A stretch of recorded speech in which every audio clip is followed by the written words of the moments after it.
India سے کسی نے پوچھا ہے مفتی صاحب میری والدہ ہمیشہ میری کامیابی کے لیے دعا کرتی ہیں لیکن بعض اوقات وہ مجھ سے بہت ناراض ہو جاتی ہیں کیونکہ میں اعلیٰ تعلیم حاصل کر رہا ہوں، میرا ہر کام میرے موبائل پر ہوتا ہے، لیکن وہ سمجھتی ہیں کہ میں موبائل استعمال کر کے وقت ضائع کر رہا ہوں،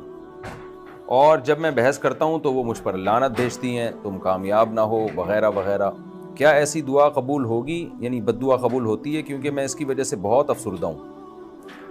لیکن آپ کوشش کیا کریں ماں والدہ کے سامنے موبائل استعمال نہ کریں، حتی الامکان والدہ کی مرضی پہ چلنے کی کوشش کریں جہاں تک آپ کے میں استطاعت ہے۔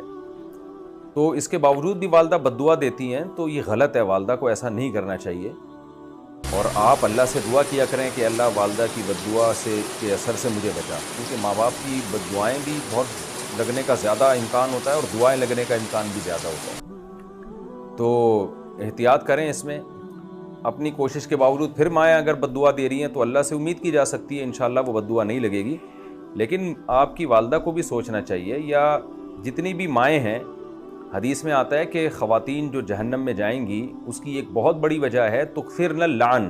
کہ لعن طعن بہت کرتی ہیں، بد دعائیں بہت دیتی ہیں۔ تو یہ صرف یہ آپ کے لیے خطرناک نہیں، آپ کی والدہ کے لیے بھی بہت زیادہ خطرناک ہے اگر وہ بد دعائیں زیادہ دیتی ہیں۔ ہر بچہ جس کی ماں بد دعا دیتی ہے نا بات بات پہ، تو یہ ماں کے لیے بھی آخرت میں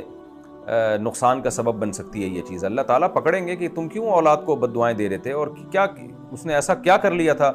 کہ جس کی وجہ سے تم اپنے جگر کے ٹکڑوں کو جو ہے وہ بد دعائیں دے دے کے ان کو جہنم میں ڈالنے کی کوشش کر رہی تھی۔ اس لیے عورت کے لیے بہت خطرناک ہے کہ وہ اپنے اولاد کو بد دعا دے، تو یہ اس سے اجتناب کرنا چاہیے۔